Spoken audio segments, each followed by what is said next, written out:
Residents of Majha Barhata, a Gram Panchayat in Uttar Pradesh's Ayodhya district, were elated with the Supreme Court's judgment to construct a Ram temple at the disputed Babri Masjid Ram Janmabhoomi site in November 2019. But their joy turned into despair in late January 2020 when the office of Anuj Kumar Jha, the district magistrate of Ayodhya, released a notification stating that 85.977 hectares of land at Majha Barhata was being acquired for constructing a statue of Ram. Further, according to residents of the area, in August that year, 7 or 8 administration officials visited the Gram Panchayat and told them that more land from Majha Barhata than what was previously delineated in the notification would be needed for constructing the statue. Residents said that based on what the officials told them, it appeared that the statue would effectively subsume 4 areas in the Panchayat, locally referred to as Meerpur Majha, Meerpur Majha Dalit Basti, Dharmu ka Purva, and Choti Mujniya. Almost 1 year before the Ayodhya judgment, Ajay Singh Bisht, the Chief Minister of Uttar Pradesh, had announced the plan to erect a grand statue of Ram. Initially, the state government had selected Meerpur Majha, another village in Ayodhya, for this task, but the plan did not materialize. Locals reportedly protested against the proposal, and a technical audit team of the Ayodhya administration gave the location a negative report. By July 2019, the media reported that the proposed Ram statue would be the tallest in the world, with a height of 251 meters. Bisht, popularly known as Adityanath, envisioned the statue premises to be a tourism hub, which would have a digital museum, interpretation center, library, parking, food plaza, landscaping based on the theme of Lord Shri Ram. The January 2020 notification stated that the selected land, part of the Majha Barhata, was situated between the national highway and an embankment of the irrigation department. It said that this land will be bought with mutual consent, but residents of Majha Barhata said there was no mutual understanding and only confusion about the matter. They told us that even though the administration officials who visited them in August had said that land beyond the notified 86 hectares would be acquired, they had not been given any document in this regard. The residents said that they could not identify the officials, but they knew that someone came from the survey department. According to Arvind Kumar Yadav, a resident who filed a case against the acquisition in the Allahabad Court, the move will impact 1,000 families. Most of them are extremely poor, from backward caste groups, and work in the agriculture sector. When a temple of Ram is being built now, what is the need for this statue? Is it okay to uproot farmers from their work? He said. We will do Jal Samadhi, submerge ourselves, like Ram, but not give our land. Majha Barhata is about 10 kilometers away from the Babri Masjid Ram Janmabhoomi site. Everyone we spoke to said they had been rooting for a Ram temple to be built at the site of the Babri Masjid. Arvind said that he was 12 years old when Kar Sevaks, or religious volunteers, had reached Ayodhya in 1991 to dismantle the Babri Masjid. Our schools used to shut down for months at a stretch. We used to go to Ayodhya to shout slogans, Arvind said. At that time, thousands of Kar Sevaks lived in our village. They would stop by and we would arrange refreshments for them. No Kar Sevak would sleep hungry. Arvind said that when the Supreme Court verdict in the case was announced last November, drums and dhols were played. We celebrated with gulal, colored powder, he told us. But now that the temple is being built, we are being destroyed, he added. If we give our house land to this statue, then what will our children do? How will they live? Arvind appears to be leading the fight against the statue now. Shortly after the notification was released, he approached the High Court. On 28 January 2020, the Allahabad High Court directed the state government to act in accordance with the right to fair compensation and Transparency in Land Acquisition, Rehabilitation and Resettlement Act 2013, relying on a precedent set by an order passed in a similar matter last year. The July 2019 order had said, in case no consent is arrived, respondents will take recourse as provided in the Right to Fair Compensation and Transparency in Land Acquisition, Rehabilitation and Resettlement Act 2013. The 2013 Act states that compensation for land is decided on a host of factors, including market value and how the acquisition would affect the original landowner's earnings. Based on this, Arvind said, we should be given a house in exchange of a house, a land in exchange of land, and the residents who are landless, they should get a job. Arvind said that a case had been registered against him and 14 other villagers for holding a sit-in protest about the matter on 14 February.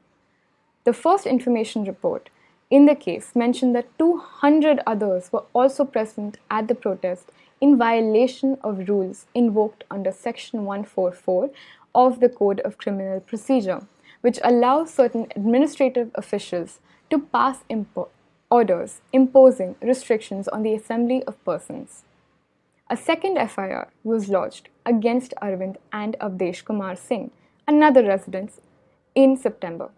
The two were booked under 4 sections of the IPC pertaining to intentional insult with intent to provoke breach of the peace, punishment for assault or criminal force otherwise than on grave provocation, assault or criminal force to deter public servant from discharge of his duty, voluntarily causing hurt to deter public servant from his duty.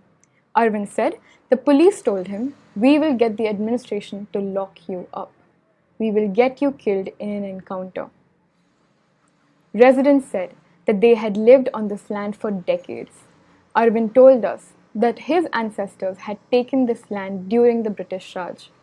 He said till date, the administration had not solved their issues and that the residents were facing concerning their land. Our land record operation has been pending since 1984, he said. The Sita Rampur village in Basti district is next to us. Even our border is not demarcated. How will they manage to take the land?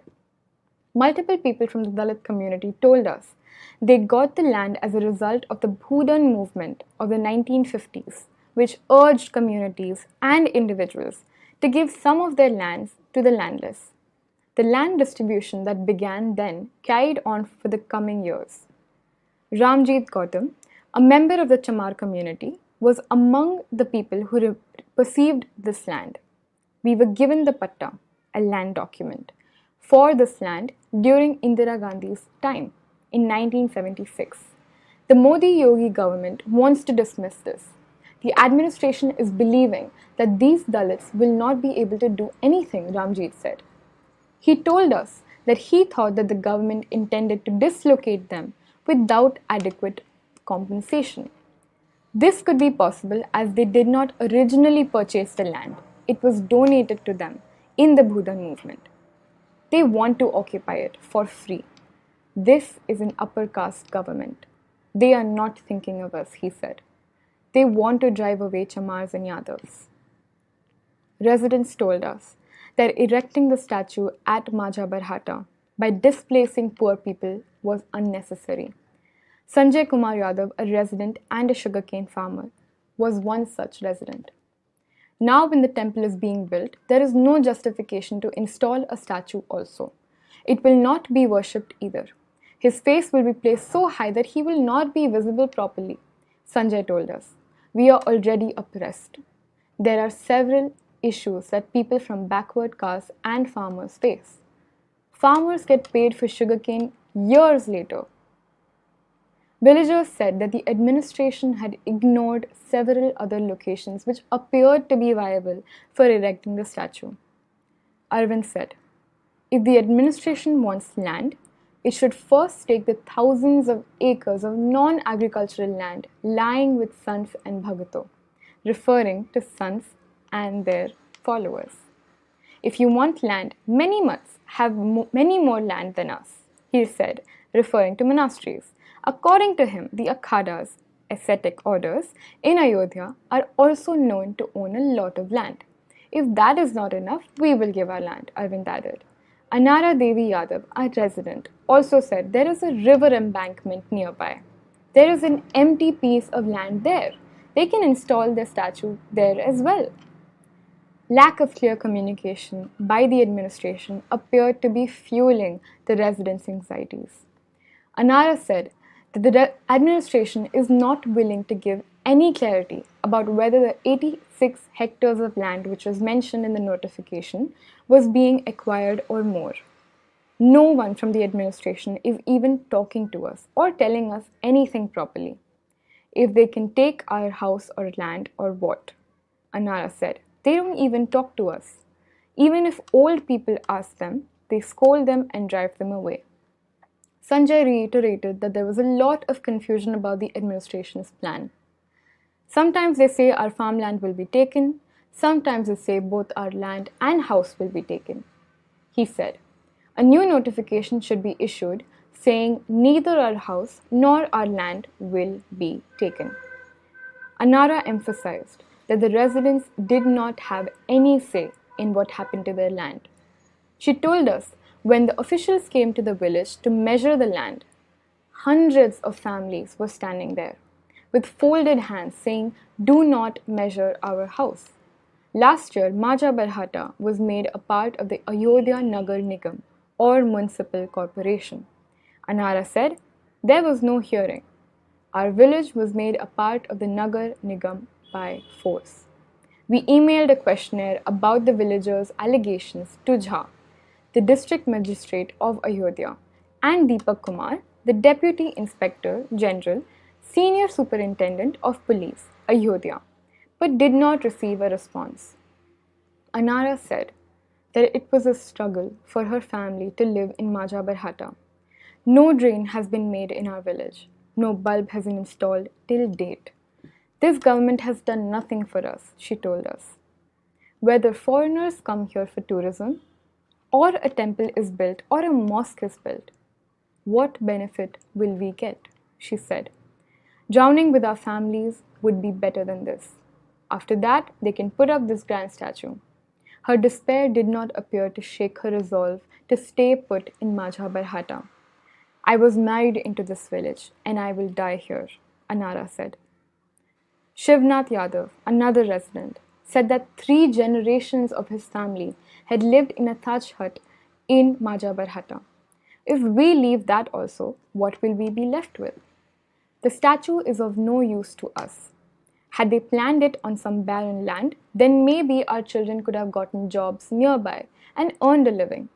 He added, we are not getting any support from Modi and Yogi. They want to see us homeless. By removing the entire population of all 4 areas, how much development will you be able to do? Vimla Devi, a member of the Chamar community, said that the government is ignoring the residents' concerns. This is a government for upper caste, she told us. Referring to Adityanath, she said, he does not have children, which is why he doesn't understand the value of this patte. Aren't we Ayodhyavasi, residents of Ayodhya? Don't we worship Ram? We will all die, but we will not leave our home.